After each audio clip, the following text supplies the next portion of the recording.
et messieurs les journalistes, chères militantes, chers militants, chers compatriotes, c'est avec une grande émotion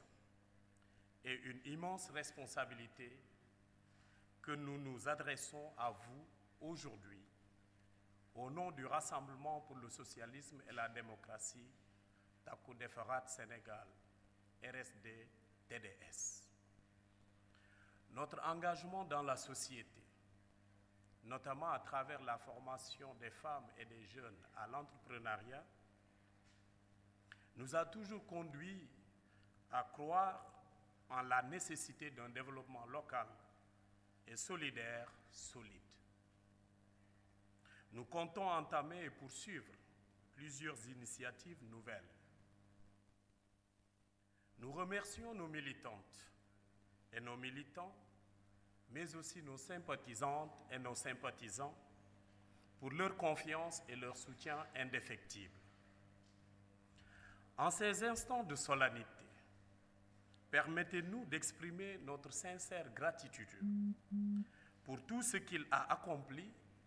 et de rendre un vibrant hommage à notre secrétaire général national sortant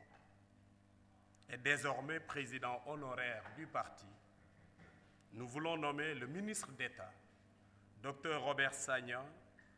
dont le parcours sociopolitique forge le respect. En effet, il a été secrétaire d'État à la promotion humaine de février 1978 à janvier 1980, secrétaire d'État à la pêche maritime de janvier 1980 à mars 1983, ministre de l'Équipement, des Transports et des Travaux publics de mars 1983 à avril 1988, ministre du Tourisme, cumulativement avec ses fonctions de ministre de l'Équipement, des Transports et du Logement de novembre 1987 à avril 1988. Ministre fédéral sénégambien de l'Information et ministre sénégalais des Transports d'avril 1988 à septembre 1989. Ministre de l'Équipement, des Transports et de la Mer d'avril 1991 à juillet 1993. Ministre d'État, ministre de l'Agriculture du 2 juillet 1993 au 3 avril 2000. Donc de 1978 à 2000, sans interruption, il a été membre des différents gouvernements du Sénégal, de notre président Léopold Sédar Senghor à M. Abdou Diouf. Il a été aussi maire de Ziguinchor de décembre 1984 à mars 2009, soit 24 années consécutives sans interruption à la tête de la mairie de Ziguinchor. Aussi a-t-il été député à l'Assemblée nationale de 2007 à 2012. Son parcours exceptionnel et son engagement indéfectible ont été les fondations sur lesquelles repose notre parti. Fondateur du Rassemblement pour le socialisme et la démocratie, Takku Defaraat Sénégal, le 9 octobre 2007, il a su transformer des rêves en réalité politique avec le concours de nos vaillants camarades, dont certains sont aujourd'hui rappelés à Dieu. Nos pensées pieuses à leur endroit et que la terre leur soit légère. Sous sa direction, le RSD-TDS a su faire entendre sa voix au sein du paysage politique sénégalais. Le ministre d'État, Dr Robert Sagna, a toujours défendu les valeurs de démocratie, de justice, de solidarité, d'éthique, d'équité et de travail. Grâce à sa détermination, notre parti a su se frayer un chemin, même dans les moments les plus difficiles, et a su afficher notre ancrage solide dans la social-démocratie. En succédant à un homme de cette envergure, nous sommes conscients du legs qui se retrouve entre nos mains et nous lui en sommes grandement reconnaissants. Mesdames et messieurs les journalistes, chères militantes, chers militants, chers compatriotes, ce transfert de leadership au sein du RSD-TDS à travers notre personne est un grand signe de renouveau démocratique, mais également une opportunité de renouveler notre engagement envers notre peuple. Nous nous appuierons sur les forces vives de notre parti pour redynamiser nos structures, mettre en place des mécanismes de remobilisation et d'élargissement de nos bases militantes. Nous nous engageons aussi à mettre au cœur de nos actions politiques et citoyennes nos compatriotes et surtout les jeunes. Il est donc essentiel de porter les aspirations des Sénégalaises et des Sénégalais dans toutes nos actions. Nous établirons un dialogue constructif avec nos populations, car c'est ensemble que nous pourrons construire un Sénégal inclusif, juste et prospère. Mesdames et messieurs les journalistes, chers militantes, chers militants, chers compatriotes, le Rassemblement pour le socialisme et la démocratie, Taku Defarat Sénégal, se trouve à un tournant décisif de l'histoire politique du Sénégal. En effet, le contexte sociopolitique national est en pleine mutation et l'alternance générationnelle une réalité. Dans ce contexte de changement générationnel, nous devons redéfinir notre stratégie et nos priorités pour faire face aux défis contemporains. Cette transformation à laquelle nous vous invitons ne pourra se faire sans l'engagement de chacune et de chacun de nous. Nous appelons toutes ces femmes, tous ces hommes et tous ces jeunes à unir nos forces, à travailler main dans la main pour relever les défis de notre génération et des générations futures qui nous attendent. Chaque voix compte. Et c'est par un travail collectif, méthodique, collaboratif et sans relâche que nous pourrons contribuer au renouveau de notre cher pays. Nous nous engageons également à agir de manière responsable dans le landerneau politique sénégalais pour créer une synergie des forces convergentes en termes de vision pour la satisfaction des aspirations légitimes des Sénégalaises et des Sénégalais. C'est en ce sens que nous adressons nos chaleureuses félicitations au président de la République, son Excellence Bassirou Diomaye Diakhar Faye, et au président de PASTEF les Patriotes, le Premier ministre Ousmane Sonko, pour leur accession à la tête de notre pays. Cette nouvelle alternance représente un moment important de notre histoire politique et symbolise l'espoir d'une ère de changement et de progrès pour le Sénégal. C'est pour cette raison que nous nous engageons à inscrire notre action dans un cadre républicain, patriotique et constructif. Vive le Sénégal, vive le RSD-TDS.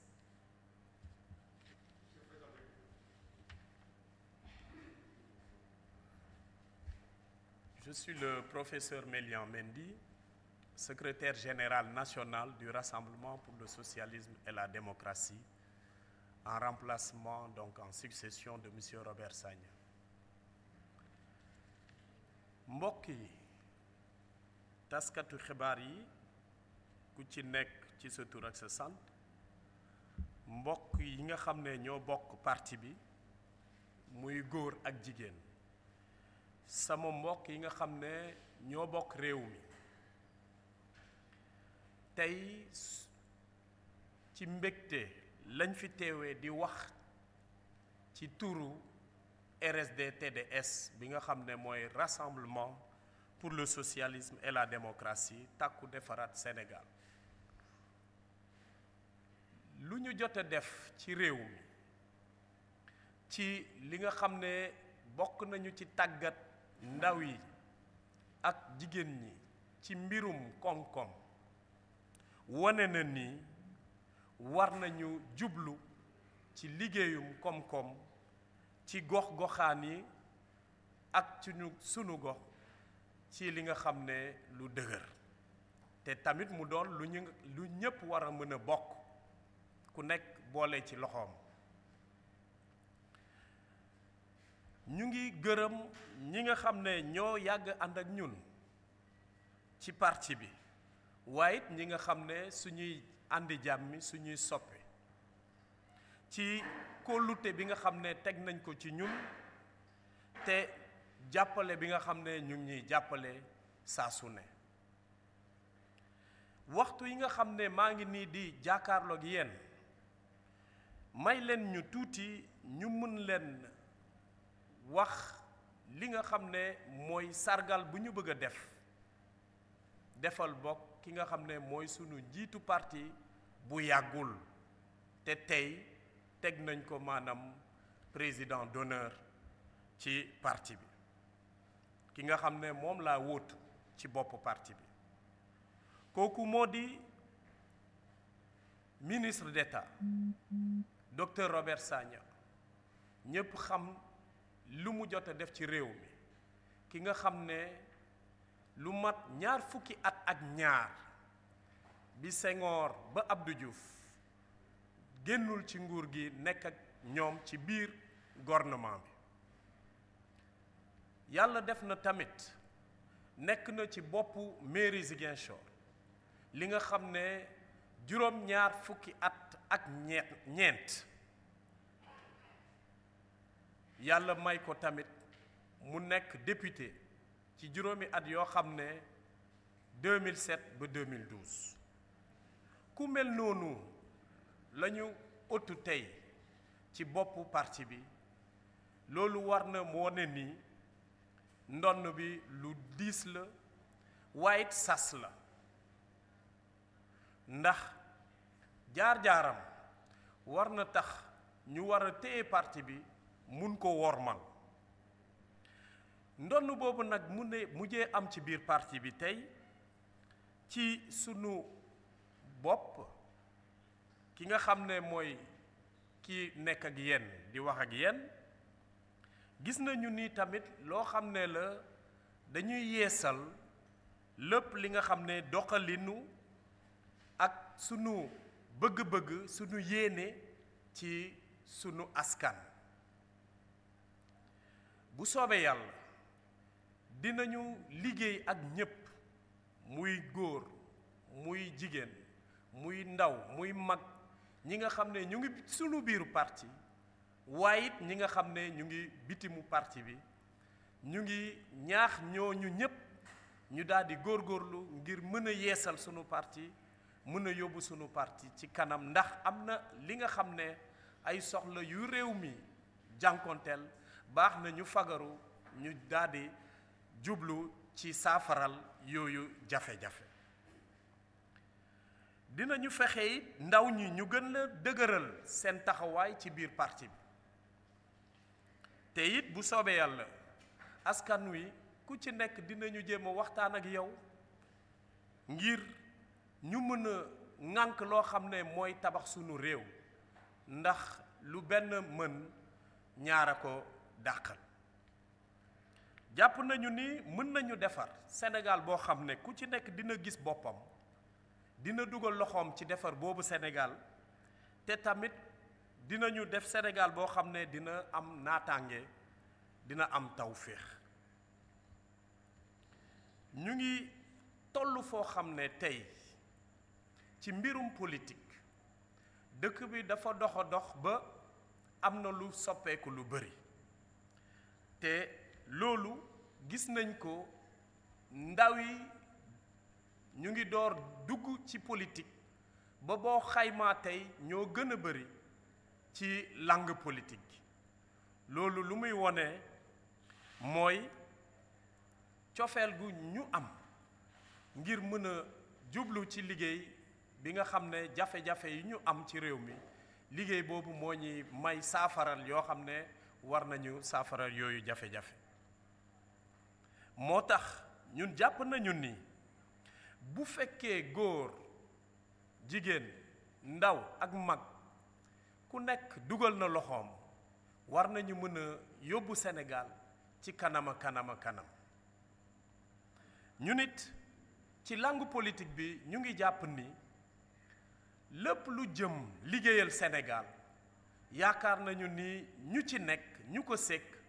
dinañu sekk jàmm ak ñoom dinañu sekk li nga xam ne bu waxtaan bu jotee ñu waxtaanee ngir Sénégal ndax Sénégal moo ëpp lépp ku ci nekk ci sunu wàllu bopp suñu jëmm Sénégal mooy raw suñu jëmm ku ci nekk moo tax it ñu ngi sargal président excellence président de la République Bassirou Diomaye Diakhar Faye di sargal tamit président Pastef les Patriotes muy premier ministre Ousmane Sonko